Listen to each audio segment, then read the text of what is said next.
Serious? People who have had somebody die for you. What is your story?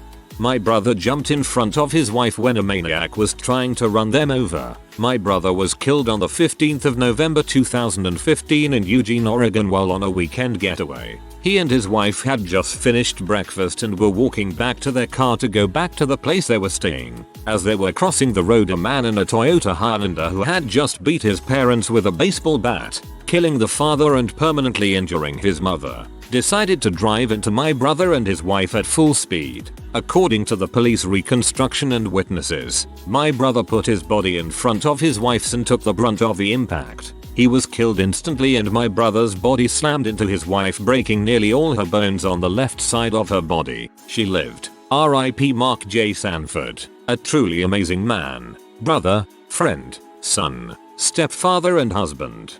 I am sorry about what happened to your brother. He sounded like a wonderful man. I couldn't help but to look him up and I saw the letter he wrote. It was absolutely beautiful and really shed light on the little things we take for granted.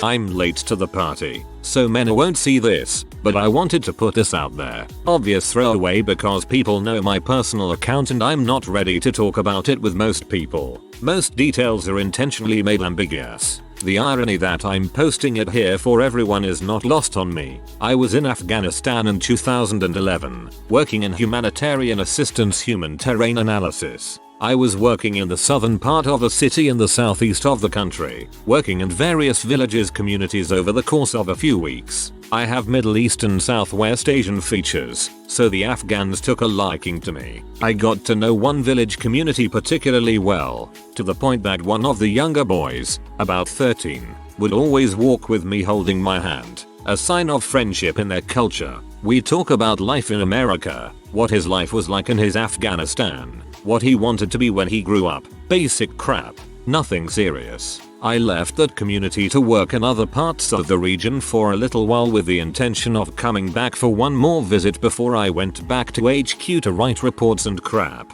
So I go back for that one visit to find the community cold to me, which is very unusual in Pashtunwali. Pashtuns is the ethnicity of the people in the area. Pashtunwali is like their ethnic code of conduct. As we're leaving the area, we found the body of the kid that was hanging out with me. He was executed by gunshot and left to rot in a ditch. He didn't die for me in the sense that he sacrificed himself for my sake. Rather, he died for being my friend. The people of that community refused to speak to any NATO forces after that. That is just the most ridiculous thing I've ever heard. That someone would kill a kid because they talk to you. I can't even wrap my head around it. Not me personally, but it did affect me. For those who live in the US, you may have heard about this, as it made national news. I used to work at an elementary school and one day during dismissal time, one of the parked school buses suddenly jumped the curb towards a group of children. The principal was not too far behind them and pushed them out of the way just in time, before the bus hit her and killed her instantly. I was there when it happened. That was the bravest and most selfless thing I have ever seen anyone do and proved her character and how passionate she was with working with children. Mrs. Jordan. I went to Abe in the early 90s and she was the principal for the last year or two that I was there. I'm sorry you had to witness that. I have so many fond memories of her and that place in general, but we all know she died doing what she loved. I'm 31 and it touched my heart to know she was still in the same place doing the same thing all those years later. R.I.P.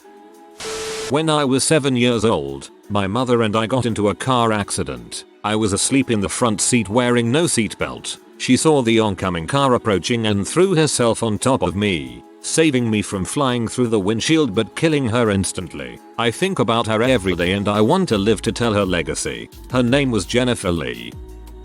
Rwandan genocide survivor here. I lost my dad during the Rwandan genocide when I was 4 years old. He died protecting my sister, my mother, and me. The genocide was basically between two tribes, Hutus and Tutsis. My parents were each from different tribes. To make a long story short, both tribes were willing to take all of us in, but the non-verbal agreement was that the parent that wasn't from the appropriate tribe would be dealt with. Not wanting my mom to die, my dad chose to bring us to her tribe's side of the conflict, thus sealing his own death in the process. He was taken to some woods somewhere and he had his head chopped off. What always gets to me is my mom telling me how he silently cried as he was taken away. Dang, man. I'm sorry your family had to go through that. So senseless. Your dad made the ultimate sacrifice for you, your siblings, and your mom. I hope you all have good memories of him. My grandfather at the time was 94 years old. My 4-year-old daughter got the flu, which he then gave to me. I was homesick with my daughter and I couldn't even take care of myself, let alone my daughter. My grandfather took care of the both of us. I remember waking up to him covering me with a blanket like when I was a child. He ended up getting the flu from us and his respiratory system couldn't take it. He passed because he took care of me and my daughter, and it makes me cry every time I remember that. If I was 94 and had a loving daughter and granddaughter, that's exactly how I would choose to go.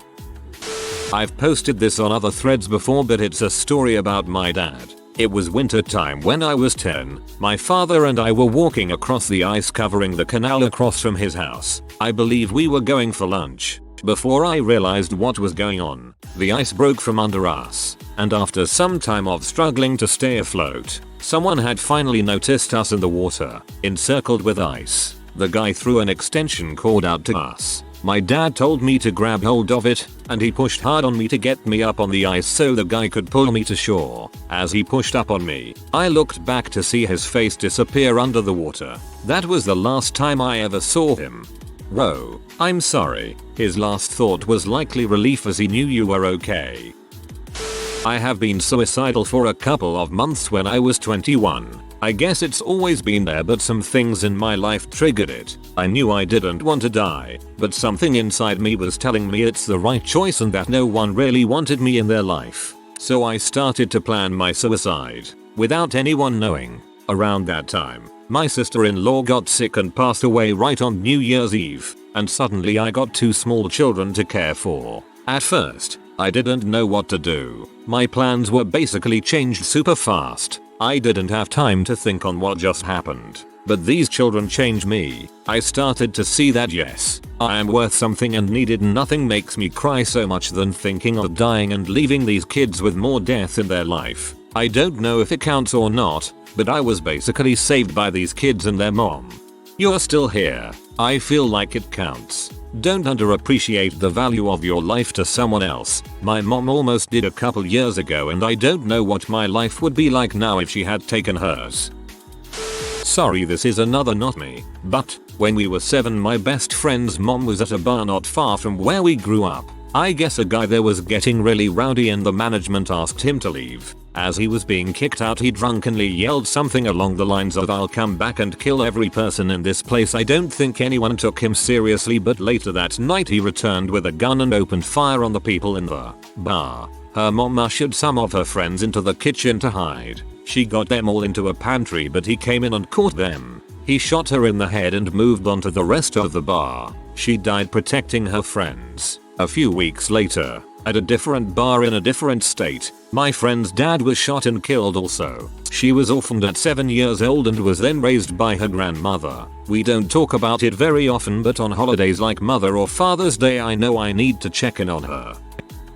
My brother died for me 13 years ago yesterday. We were alone at a beach in Mexico. No lifeguards, while our dad was taking care of some business. The water had been rough the day before, but my brother wanted to take a swim, so we went in anyway. Messing around in the water with one of those disposable underwater cameras, we got distracted and didn't realize how far we'd been pulled out. Suddenly we realized we were in a rip current and how big the waves around us were. Tried to swim back but couldn't, and at this point I'm panicking, yelling for help, and telling my brother I don't want to die. He says I won't, stays with me, and yells for help. Someone at one of the beachside restaurants finally notices us and jumps into the water with a boogie board. They swim up to us and tell us to hang on to the board. My brother and I are holding hands in the board, together. One wave later and we're ripped apart. That was the last time I saw him. I live for him every day. He was and is my best friend. I'm so sorry for your loss, man. People need to know that any body of water, calm or rough, is immensely more dangerous than is commonly thought. Full-grown fit men can sometimes not beat a current or fight exhaustion. My mom died giving birth to me. I didn't find out about the circumstances of her death until I was 7 and my aunt said something about it to me. It messed me up for a while. I often wonder what my life would have been like if she was around. I had very little female influence in my life. I was raised by my dad and 5 brothers. Dad just treated me like one of the boys, so I grew up working on cars and motorcycles. My dad has never dated anyone since. That sometimes makes me sad too. I look at all the joy my husband brings into my life and want that for him, but I think he is just done with that part of his life. My brothers will sometimes tell stories about her. It's really the only way I know anything about her. There are some pictures around too. People tell me I look just like her and have the same attitude. I just have to take their word for it. I'm older now than she ever was. I look at all the things going on in my life and I feel incredibly guilty for taking that away from her. It makes me want to live my life in a way that I think would make her proud. I'm older now than she ever was. Reading that part really took me off course for a second. Not that it confused me, or I misread it, or anything like that, but because my mind immediately saw it as you saying that you're now living the life she gave you. I think that's really poetic. Thanks for sharing your story. We sold drugs, and let's call him Jay. I got into it to help him out, but it was my choice all the way. We were just kids. I was 15. On our days off, we posted up outside a liquor store and just hung out. Talked about whatever came to mind. Maybe we had some customers pass by, put some work in, but that wasn't why we hung out there. It was quiet. Nobody bothered us much, and we got to just chill. Apparently he had a reputation I wasn't aware of with some other crew, because one day I saw a car round the corner after sunset with no lights on. They didn't stop, but slowed down around the store and I thought, alright, sketchy customer, get the bags ready. Then the window came down and I saw the barrel stick out. I froze, but Jay was quick, got in front of me and brought me down while I just heard 2 shots, and then the car speeding away. I got grazed, but he got hit in his midsection and in the head. He was a lot taller than me, so the headshot missed me completely. He didn't die immediately. I held him and called 911. I don't remember talking to the operator. I just remember looking at him and being able to tell the second he died. It really is a lights out moment where they just aren't there anymore. I've recently learned that the name for what I did after that was called keening, moaning or screaming in response to someone's death. I just yelled and yelled, cried and screamed. It's been 12 years and I'm fine now, but I keep his memory with me and realize that we put ourselves in that danger. So I take more responsibility for the situations I put myself and my loved ones in. Holy Lord, man. Please never think that this was your fault ever. The only fault that ever lies in a murder is the murderer him herself. During a strong earthquake, my grandmother used her body to protect a 4-year-old girl. A wall collapsed and fell on them. I'm told she broke her hip, an arm, and her skull was open. She bled to death and passed from a heart attack. When they dug them out, all she kept asking about was the little girl and saying she's fine. The little girl thankfully survived with a broken arm but couldn't understand what happened to my grandmother. Wow, she was a great woman. He was a stranger. His death saved me and 3 others. The circumstance surrounding his death will never be completely known, as mistakes were made during his medical care. At the time of his death, I had already been on an artificial heart for 11 months and was probably about 2 weeks from death myself. It had been a 3-year journey for me and my family. Getting listed for transplant and then sitting on that list was grueling. I was simply done. I received his heart on the 11th of January 2014. Although the recovery still goes on, I'm alive and enjoying my life. His name was Tim, and I now know his family.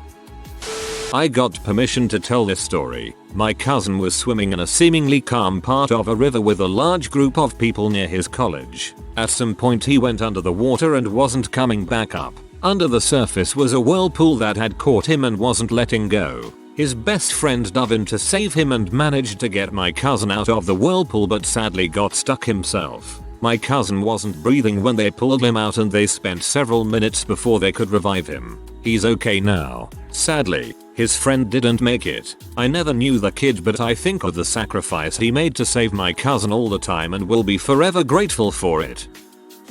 Not a typical altruistic life-saving event, but I'll go on. I'm an identical triplet. We started out as quadruplets, but the fourth little homie took one for the team as he stopped developing sometime during my mother's pregnancy. This allowed the remaining clones to develop healthy and well, utilizing the nutrients that would have been split by 4 down to 3. Pouring one out for you, Max. You now have the strength of a full-grown adult and a little baby. When I was around 12 in the 80s, I was vacationing in South India in summer with my parents at the remote village they were from originally, where violent family strife was and is pretty common, especially over land and caste clan differences. There was a family feud going on over some property in my father's name, so a few thugs beat me up by the river where I was playing with my cousins. My father was a brute and he found out who was responsible and beat the crap out of 2 men in the rival faction. In retaliation, a group of 5-6 men cornered him by the same riverbed where I was assaulted and hacked him to pieces and left his body parts stuck in the silt there. According to eyewitnesses, I could not bear living in the country anymore and studied my butt off to become an engineer and moved to the US in early 2001. I am happily married with a wife and 2 beautiful children and have never visited home again. This is my home now. The empathy and support system from different specialists here and in general that I get from Americans make me pray for the US every day of my life. I lost my breath reading this. I am so sorry this happened to you. I am so sorry, OMG.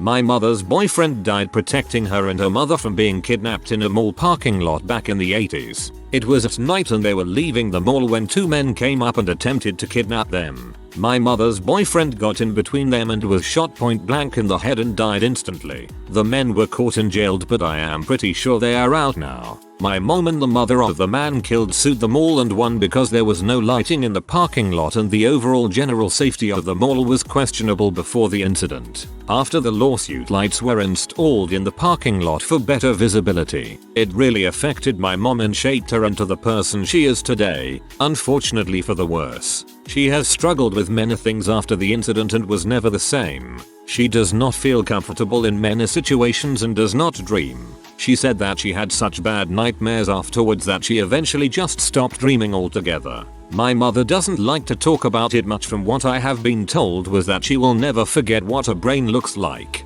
The woman who was the mother of the deceased went on to become a relative to my family regardless of her not actually being blood related. The man was her only son, so she did not have much left. She is my grandma and has helped my family out countless ways throughout the years and I love her very much. My mother became her daughter and us her grandkids. My mom went on to marry a good friend of her deceased boyfriend, and that is how my siblings and I came to be. Without him sacrificing himself for my mom, I would not be here today. He died a hero and I am thankful for his sacrifice. Thank you, Ricky.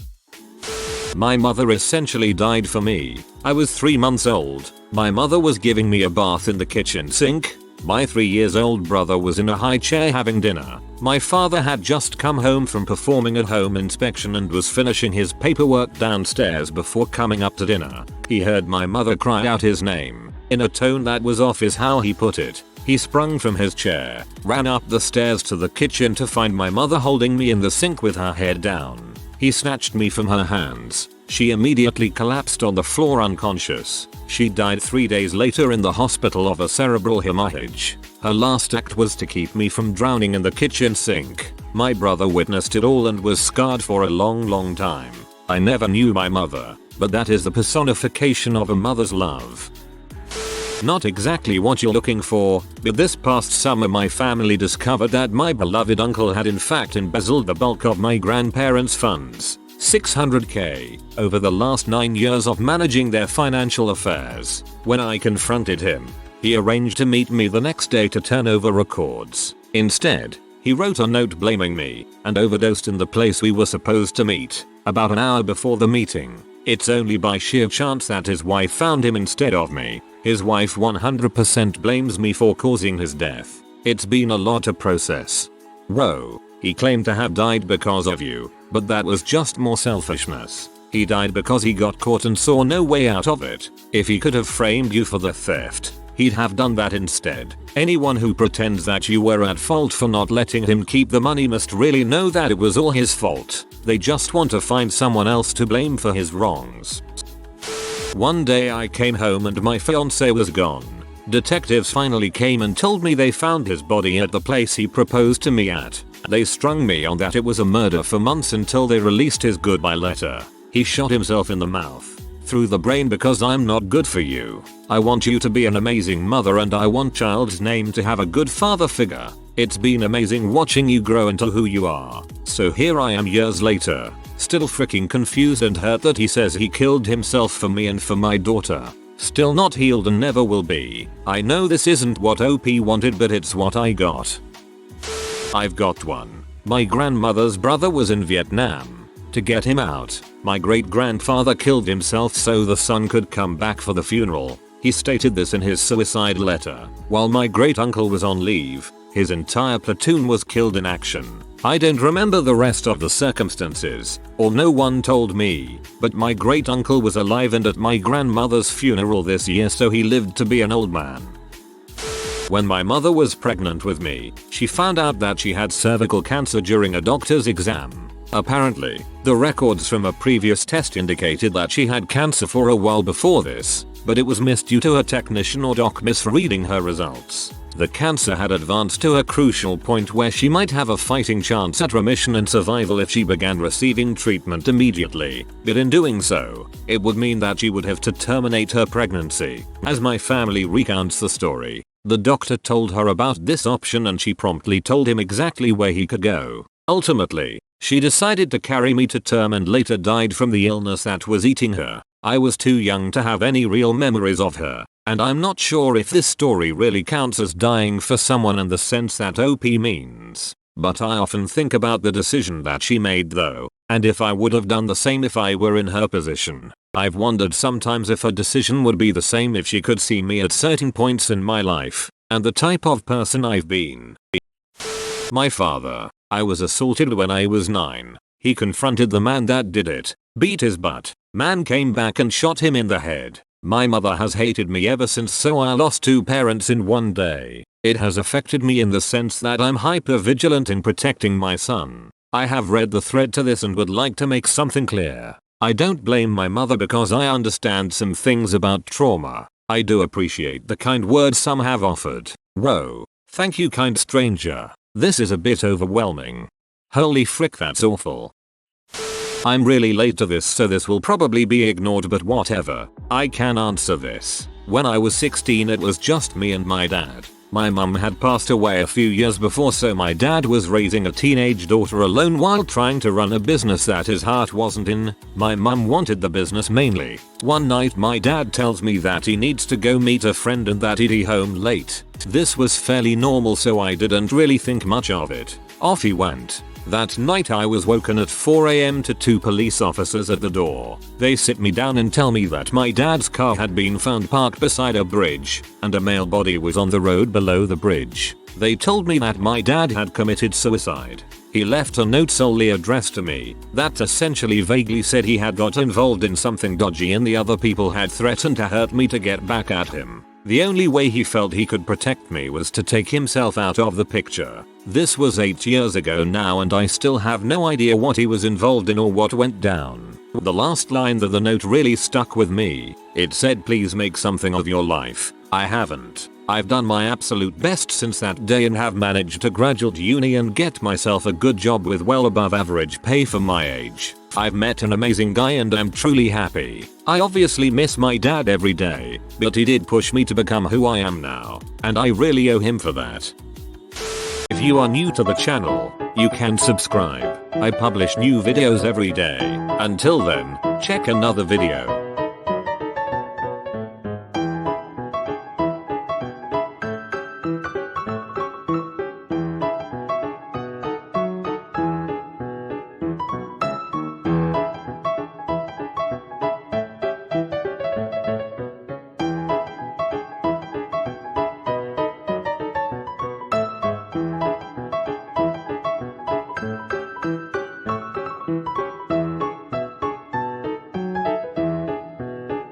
Bye for now.